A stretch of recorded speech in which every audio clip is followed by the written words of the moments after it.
Toxic masculinity is no longer just about men, and never really completely was.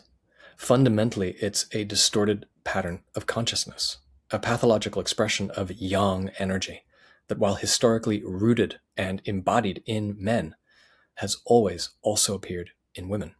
And when it does, it's often much harder to recognize because it's almost always more sophisticated. And we have examples of this particular feminine archetype throughout history, parable, and folklore, and in perhaps its most crystallized form in the myth of Medusa, the story of a woman whose violated innocence became organized around hypervigilance, retaliatory power, and the petrifying force of unhealed trauma.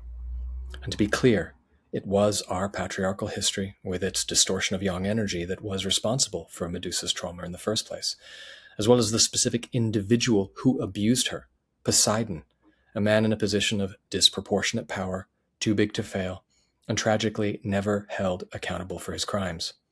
But when Medusa herself begins projecting that very wound onto others in what is clinically known as the victim-perpetrator loop, where victims become perpetrators in and of themselves, does she not also become responsible at some point for her actions? Because while women aligned to this archetype often succeed in preventing further violation, they also end up turning the wound into a weapon by becoming chronically watchful, hypercritical, and endlessly primed for disrespect, reading threat into every word, tone, disagreement, or ordinary human foible, even when it's not actually there. Which is why the men who pair with this pattern are almost always over-accommodators with a guilt complex.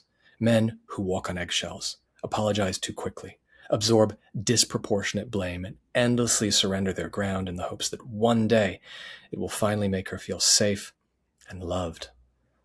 But it often never does, and instead creates a sadomasochistic loop in which she endlessly corrects and he endlessly submits until one day he snaps, and she seizes upon his rupture as proof that he is the aggressor, at which point he self-abandons, retreats from his truth, apologizes for the explosion, and the deeper point is lost completely.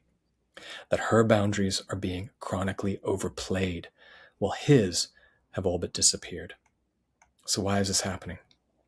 Well, firstly, because she hasn't processed and healed her pain yet, and so she has no choice but to repress, suppress, and project it onto others, and especially those closest to her.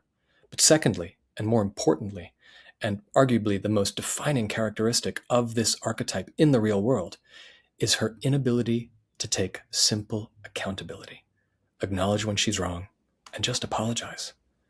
Because accountability requires contact with vulnerability. And when vulnerability has been so deeply wounded that it has been practically exiled from consciousness, admitting you're wrong doesn't feel honorable and restorative. It feels annihilating. So instead of a simple, I'm sorry, you get intellectual acrobatics, deflection, reversal, counteraccusation, a hall of mirrors in which the whistleblower suddenly becomes the offender, and the act of respectfully naming harm gets recast as harm itself. So how do we heal it? Well, the myth, as a highly accurate early clinical intervention directly from the collective unconscious, tells us the men turned to stone outside Medusa's lair symbolize the over-accommodators who freeze beneath her gaze and the relational paralysis that ensues.